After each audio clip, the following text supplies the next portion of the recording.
नमस्कार, मैं आशा रानी सुंडी, सहायक प्राध्यापिका, हिंदी विभाग, टाटा कॉलेज, कोल्हान विश्वविद्यालय, चाईबासा।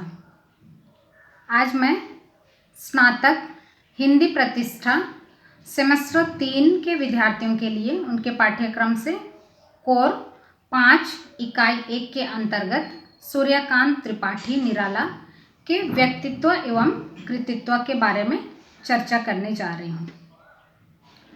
वैसे सूर्यकांत त्रिपाठी निराला हिंदी कविता के छायावादी युग के 4 प्रमुख स्तंभों में से एक माने जाते हैं। सूर्यकांत त्रिपाठी निराला का जन्म 1896 ईस्वी में बसंत पंचमी के दिन बंगाल के मेदिनीपुर जिले में हुआ था। उनके जन्म के समय उनका नामकरण सूर्य कुमार तिवारी था, जो आगे चलकर सूर्यकांत त्रिपाठी के रूप में विख्यात हुए। उनके पिता राम सहाय तिवारी गढ़ाकोला, जिला उन्नाव, उत्तर प्रदेश के मूल निवासी थे। उनका जीवन शुरू से ही संघर्षमय रहा। उनकी माता, उनके पिता, पत्नी, पुत्री की मृत्यु, गरीबी, तिरस्कार आदि से जूझते हुए कवि का संपूर्ण संस्कार ही संघर्षशील बनता गया। इन तीव्र एवं मर्मांतिक पीड़ा को झेलते हुए भी निराला ने कभी विपत्ति के सामने झुकना नहीं सीखा। वे निरंतर साहित्य साधना में तल्लीन रहे। निराला की अगर रचनाओं की बात करें तो उनकी छायावादी युग की प्रमुख रचनाओं में अनामिका, परिमल, गीतिका और तुलसीदास हैं। कुछ समय तक उन्होंने मतवाला और समन्वय नामक पत्रिकाओं का संपादन भी किया। उन्हें न केवल व्यक्तिगत जीवन में बल्कि साहित्य के क्षेत्र में भी निराला को संघर्ष का सामना करना पड़ा। इसका प्रमुख कारण है उनकी मौलिकता।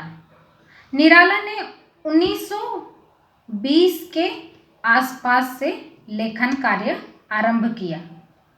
सन 1922 में जूही की कली का प्रकाशन उस युग के साहित्यकारों के लिए एक चुनौती बनकर सामने आया। उसमें व्यक्त प्रणय केली के चित्र और मुक्तक छंद का शक्तिशाली शिल्प दोनों ही तत्कालीन मान्यताओं से मेल नहीं खाते थे। किंतु निराला अपनी धुन के पक्के और फक्कड़ स्वभाव के व्यक्ति थे, अतः किसी की भी परवाह किए बिना अपनी साधना बरकरार रखी।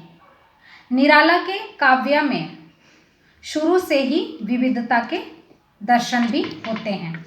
यह विविधता भाषागत, भावगत, विचारगत और शिल्पगत हैं। जैसे परिमल में गीत भी हैं और मुक्तक छंद भी, मधुर भाव से अनुप्राणित प्रणीय गीत भी हैं और ओजपूर्ण रचनाएं भी हैं। उसी प्रकार अधिवास और पंचवटी प्रसंग जैसी दर्शन प्रधान रचनाएं भी हैं और भिक्षुक तथा विधवा जैसी कविताओं में यथार्थ का तीव्र दंश दिखाई पड़ता है। निराला की एक ही समय की रचनाओं में अनेक रूपता परिलक्षित होती है।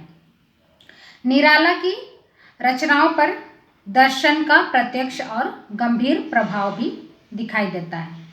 अधिवास, पंचवटी प्रसंग, तुम और मैं आदि रचनाओं में कवि ने दार्शनिक सत्य को दर्शाने का भी प्रयास किया है। परिमल और गीतिका में प्रार्थना और वंदना के गीत भी मिलते हैं, जो मध्यकालीन भक्ति परंपरा से जोड़े जा सकते हैं। उनकी आध्यात्मिकता के प्रति निष्ठा होने के कारण कवि में कहीं कहीं रहस्यवादी भावना के भी दर्शन होते हैं। उनकी यह आध्यात्मिकता सहज ही कवि की सांस्कृतिक चेतना को दर्शाती है। अगर उनकी रचनाओं का जिक्र करें तो तुलसीदास में कवि ने गोस्वामी तुलसीदास के माध्यम से भारतीय परंपरा के गौरवशाली मूल्यों की प्रतिष्ठा की है। काव्य के आरंभ में ही कवि ने मध्यकालीन भारत की पतित अवस्था का चित्रण किया है, जिसका कारण है भारत पर विदेशी शासन की स्थापना। इस संदर्भ में निराला जी ने जीवन के सभी पक्षों के विघटन और ह्रास का शक्तिशाली चित्रण किया है। इस भूमिका के द्वारा उन्होंने नायक से सामाजिक परिवेश को अंकित करने का प्रयास किया है।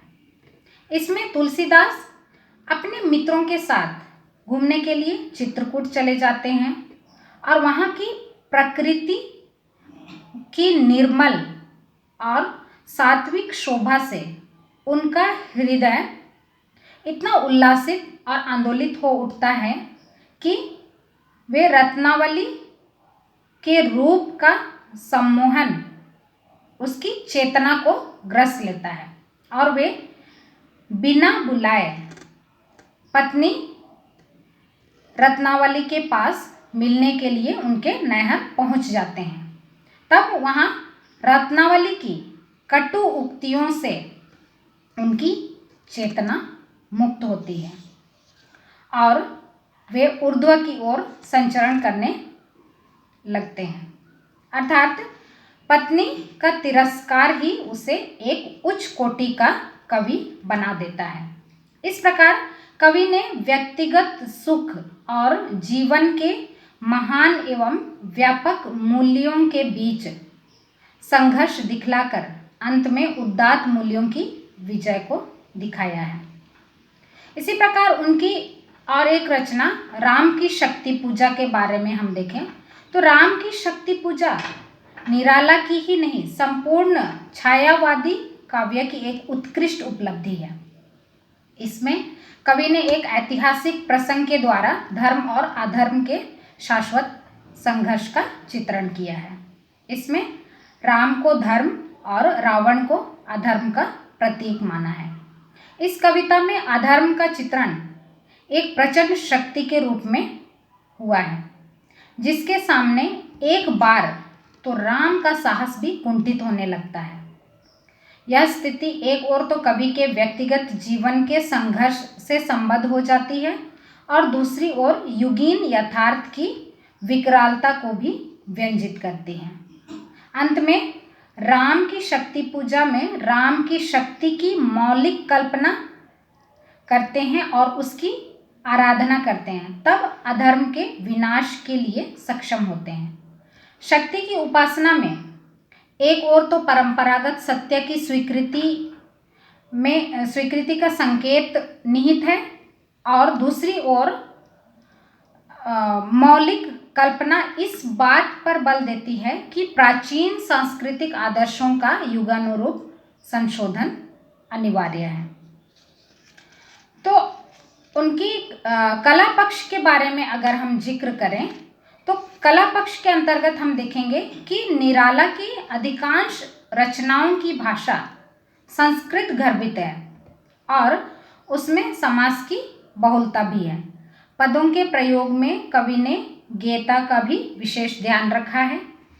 प्रायः कवि ने समस्त पदावली के प्रयोग द्वारा उपयुक्त लय और अर्थ गंभीर्य की अभिव्यक्ति भी की है।